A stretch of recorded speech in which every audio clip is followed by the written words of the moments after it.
Hello, everyone, and welcome to today's discussion. The topic that we have for today's discussion is anti dowry laws and right of women to property.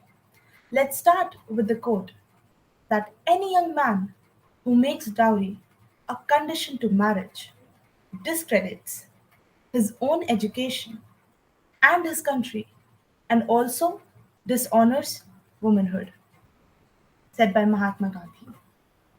On that note, let's start. What is dowry? Dowry means any property or valuable security given or agreed to be given either directly or indirectly during the time of a marriage.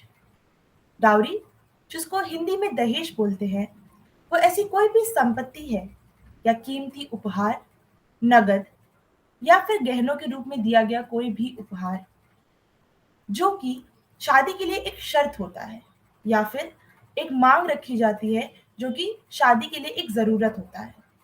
अगर इसको पूरा ना करें तो शादी पूरी नहीं होती। ये कन्या के पक्ष की तरफ से लड़के वाले के पक्ष को दिया जाता है। इसमें लड़की लड़के को कोई भी उपहार दे दे या फिर लड़की के माता-पिता लड़के के माता-पिता को कोई भी उपहार दे दे या फिर लड़की के रिश्तेदार लड़के के रिश्तेदार को कोई भी उपहार दे दे। लेकिन ये सारे उपहार मांगे जाते हैं और एक शर्त के तौर पे रखे जाते हैं। शादी से पहले, शादी के दौरान या शादी के बाद इनकी मांग की जा सकती है। डाउरी इंडिया में एक अपराध है। Dowry is illegal in India, and under the Dowry Prohibition Act of 1961, you can be charged with penalty if you give, take, or demand dowry, which means that अगर आप डाउरी की मांग करते हैं या आप किसी को डाउरी देते हैं या लेते हैं या आप किसी को उत्तेजित करते हैं डाउरी लेने के लिए तो आपके खिलाफ कार्रवाई हो सकती है। इस एक्ट के अंडर आपके खिलाफ दो तरीके से कार्रवाई हो सकती है। First, if you give or take or abet the giving or taking of dowry, then he shall be punishable with imprisonment for a term which shall not be less than 5 years and with the fine which shall not be less than 15,000 rupees or the amount of the value of the dowry, whichever is more. Which means कि अगर आप dowry ले रहे हैं, दे रहे हैं या आप किसी को प्रोत्साहित कर रहे हैं डाउरी लेने या देने के लिए या उन्हें उत्तेजित कर रहे हैं, तो आपके खिलाफ कार्रवाई हो सकती है, जिसमें आपको कम से कम 5 साल की सज़ा होगी और आपको 15,000 रुपए जुर्माने के तौर पे देने पड़ेंगे। या फिर डाउरी की जितनी भी कीमत होगी, उसमें से जो भी ज़्यादा है, वो आपको उसकी भरपाई करनी पड़ेगी। दूसरा, penalty for demanding dowry. If any person demands directly or indirectly from the parents or other relatives or guardian of a bride or bridegroom, as the case may be, any dowry, he shall be punishable with imprisonment for a term which shall not be less than 6 months, but can also extend to 2 years, which or with fine which may extend to 10,000 rupees. This means कि अगर आप dowry की सिर्फ demand भी कर रहे हैं तो भी आपके खिलाफ कार्रवाई हो सकती है और उसमें आपको 6 महीने से लेके 2 साल तक की सजा हो सकती है और आपको 10,000 तक का जुर्माना भी भरना पड़ सकता है। अब हम नेक्स्ट टॉपिक पे चलते हैं, which is exception to dowry. जैसा कि हम सबको पता है कि शादी के दौरान एक पक्ष से दूसरे पक्ष में बहुत सारी चीज़ों का लेन-देन होता है। इसमें से बहुत सारी चीज़ें हमारे कस्टम, ट्रेडिशंस, रीति-रिवाज के अंडर भी आती हैं। इसलिए शादी में लिया या दिया गया हर सामान डाउरी नहीं होता है। Which concludes the exception to dowry. Presents which are given at the time of a marriage to the bride without any demand having been made in that behalf, or presents which are given at the time of marriage to the bridegroom which without any demand having been made in that behalf, which means कि अगर आप bride को, दुल्हन को कोई भी ऐसा उपहार दे रहे हैं जिसकी शर्त नहीं रखी गई है या फिर जिसकी मांग नहीं की गई है और आप अपनी स्वेच्छा से अपने मन से खुशी खुशी उसको गिफ्ट दे रहे हैं तो वो डाउरी के अंदर नहीं आएगा। उसी तरीके से अगर आप दूल्हे को, ब्राइड ग्रूम को कोई भी उपहार दे रहे हैं जो कि आप अपने मन से दे रहे हैं, अपनी खुशी से दे रहे हैं, तो वो भी डाउरी के अंदर नहीं आएगा। लेकिन इन दोनों की लिस्ट एक्ट के अंदर बनानी पड़ती है। अब हम अपने तीसरे टॉपिक की तरफ चलते हैं, विच इज स्त्री धन। स्त्री धन का क्या मतलब होता है? The word Stridhan has been derived from the Sanskrit words Stri, meaning a woman, and the word Dhan means property. These two words imply that property over which a woman has an absolute ownership. The Stridhan must be without any consideration in return thereof. Stridhan is a concept of Hinduism only. स्त्रीधन शब्द दो शब्दों से मिलकर बना है, स्त्री और धन। ये ऐसा उपहार होता है या फिर ऐसी संपत्ति होती है जिसके ऊपर औरत का पूर्ण अधिकार होता है। ये शादी के वक्त या शादी से पहले या शादी के बाद अगर एक औरत को दिया जाए तो उससे वापस नहीं लिया जा सकता। लेकिन ये हिंदुत्व का ही एक कॉन्सेप्ट है, इसके बाहर का नहीं है। अगर किसी वुमन किसी औरत को स्त्री धन के रूप में कुछ भी मिलता है तो उसके पास पूरा अधिकार है उसको बेचने का, यूज करने का या किसी और को देने का। We have certain laws in India regarding that for protecting स्त्री धन of a woman. A Hindu woman's right to her स्त्री धन is protected under Section 14 of the Hindu Succession Act 1956 and Section 27 of the Hindu Marriage Act 1955. It gives her absolute ownership and exclusive rights over such property, which is received at her wedding. She has the power to sell, alienate, or give it away as per her wish, both during her lifetime or thereafter. It also includes movable and immovable property. इस photo में there are some points जो बता रही हैं कि क्या-क्या चीजें और कैसे-कैसे एक स्त्री धन एक औरत पा सकती है, which means that how can she acquire a स्त्री धन. The subsection states that a Hindu woman can acquire both movable and immovable property by the following means: through inheritance, partition, maintenance, if it's a gift from a relative, her own skill, purchase, prescription, also included in any such property held by her as Stridhan immediately before the commencement of this act. Which means कि उसको अपने पिता से या फिर अपने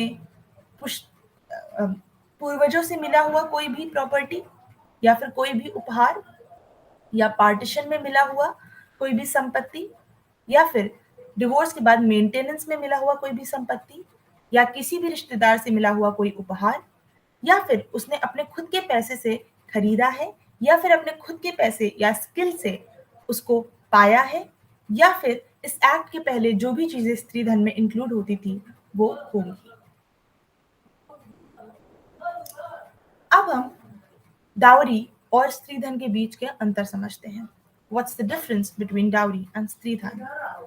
Dowry is given and taking of property and valuable security between two parties during the marriage. However, स्त्री धन includes gifts and valuables, all of which are given only to the bride and is not a compulsion or condition for the marriage. The biggest difference between dowry and स्त्री धन is that dowry is demanded or put as a condition for the marriage, whereas Stridhan is not a condition. It's given from our own conscience and from our own willingness. It's voluntary. दहेज मांगा जाता है।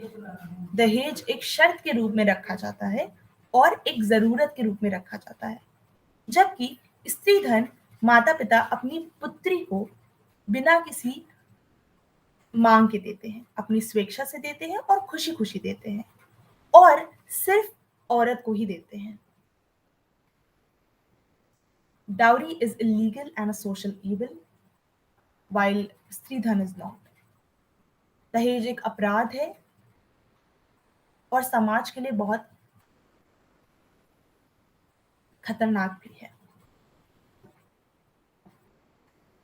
The husband of the woman had the limited power to use or alienate the Stridhan, and that too only in case of distress or emergency. And even in such cases, he was obliged to return the same once the emergency period was tided over. But on dowry, he has full access. Another difference that we should remember, and it is again a very important one, किसी भी husband का, पति का, अपनी पत्नी के स्त्री धन पे कोई अधिकार नहीं होता है। अगर वो किसी इमरजेंसी के दौरान या फिर किसी ज़रूरत के टाइम पर स्त्री धन को यूज़ भी कर ले, उसका इस्तेमाल भी कर ले, तो उसको जैसे ही वो समय ज़रूरत का समय खत्म हो जाए, वैसे ही वो पैसे या फिर संपत्ति वापस करनी पड़ती है। उसका स्त्री धन के ऊपर कोई भी अधिकार नहीं होता। लेकिन एक पति का और उसके रिश्तेदारों का या उसके परिवार वालों का डाउरी के ऊपर पूरा अधिकार होता है। वो उसे किसी भी तरीके से इस्तेमाल कर सकते हैं। एक और पॉइंट जो कि बहुत ही ज़रूरी और याद रखने के लिए है, वो ये है कि अगर आगे चलकर दोनों का डिवोर्स होता है, जिसका मतलब है कि अगर आगे चलकर दोनों के बीच में तलाक हो जाता है, तो औरत के को जो भी चीज़ें स्त्री धन में मिली थी, वो उसे वापस माँग सकती है और उसका पूरा अधिकार है उसको वापस माँगने का। लेकिन दहेज में दी गई हुई चीज़ों का पे उसका कोई अधिकार नहीं होता है।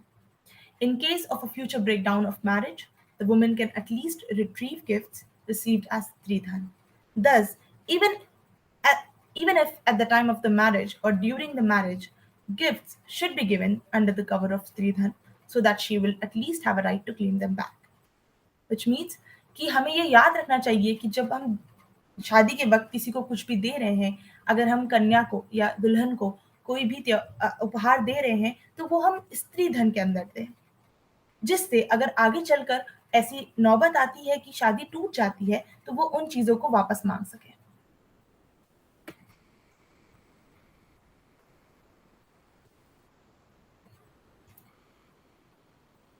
We will now move on to our next topic, which is women right to property.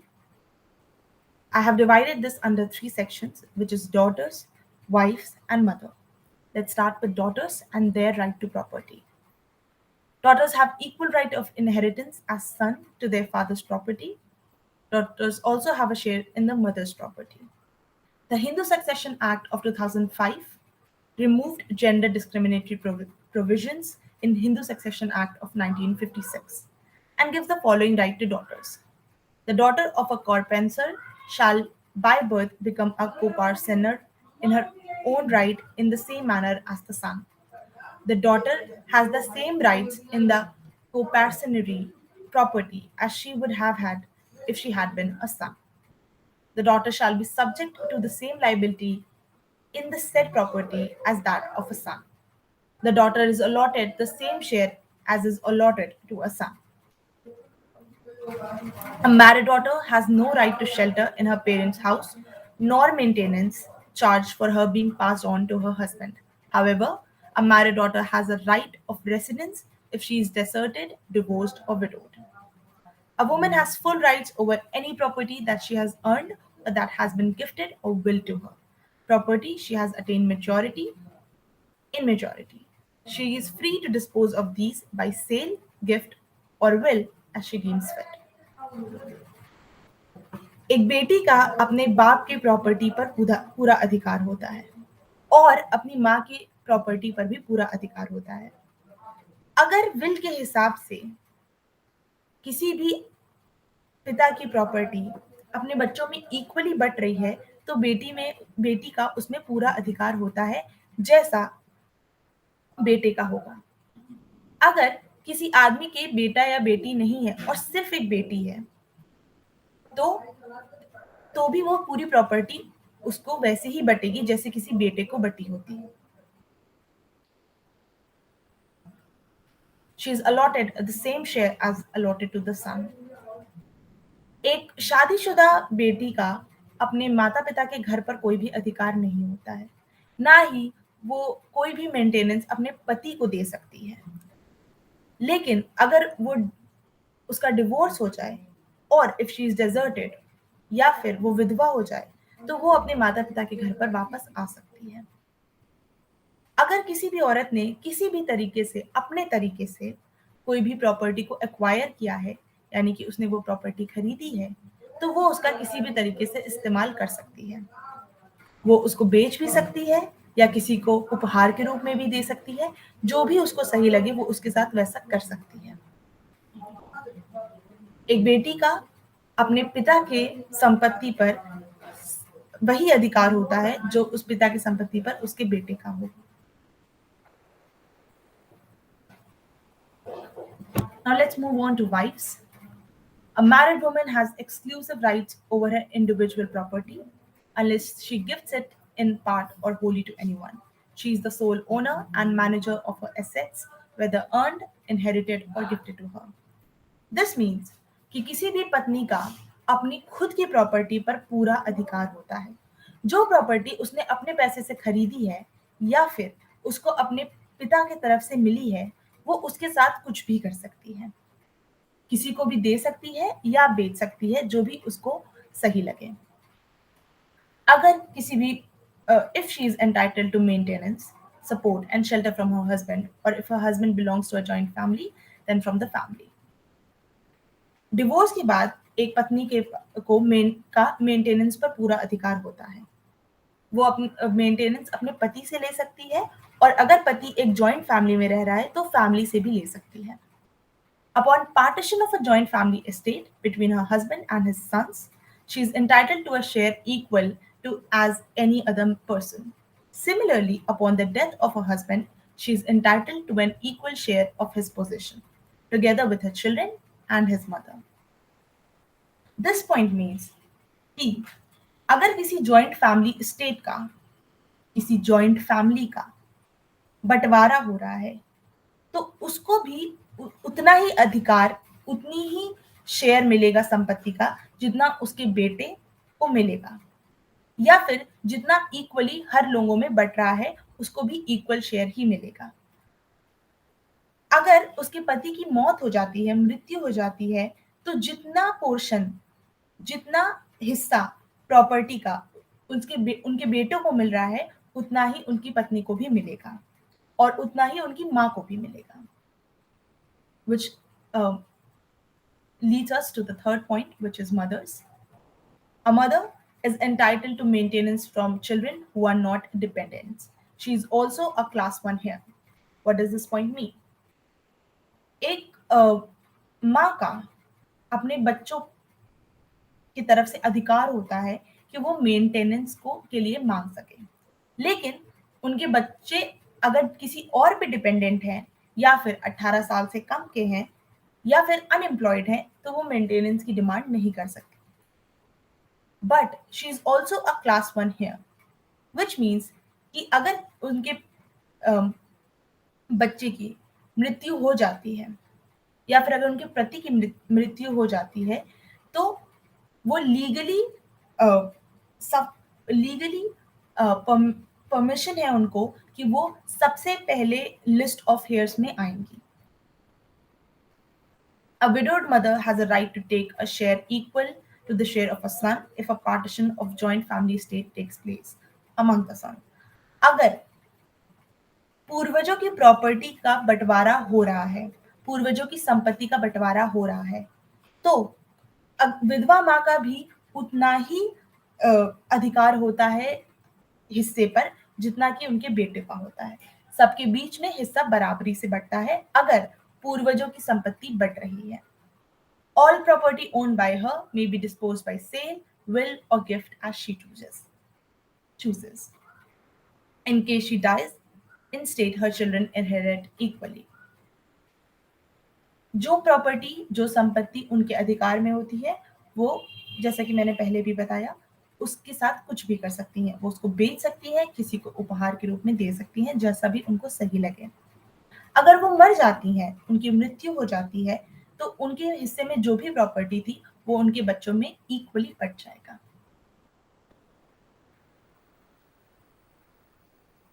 Which leads us to the last point of discussion, which is crime against women. I'm now going to tell you about the rate of crime against women in Odisha in 2020. Altogether, 25,489 cases of crime against women were registered in the state last year under the Indian Penal Code, special and local laws, a rise of 9.95% from 23,183 in 2019.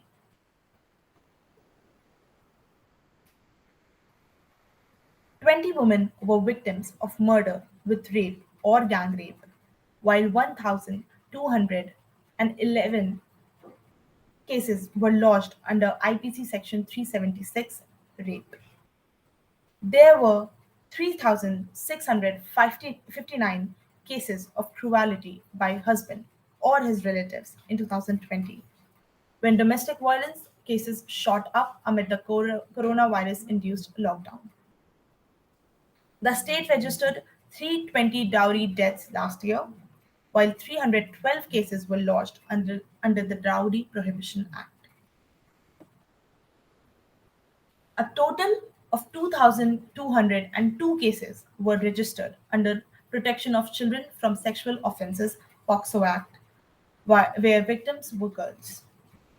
According to the NCRB report, 144 attempt to rape cases were lodged last year, and there were 12,641 victims of assault on women with intent to outrage the modesty. It stated that 526 cases were lodged for cybercrimes. A total of 3,775 cases were lodged under kidnapping and abduction of women, while 69 cases were registered under human trafficking. This is the data from last year from the NCRB report, which states the level of crime against women. As we can see, that even during the progressing time that India is going through, we still have a long way to go. These cases are an evidence, a witness telling us how much work we still need to do. With that, I would like to conclude today's discussion. Thank you. I hope this video was informative and gave you and was fruitful and gave you a positive message. Thank you.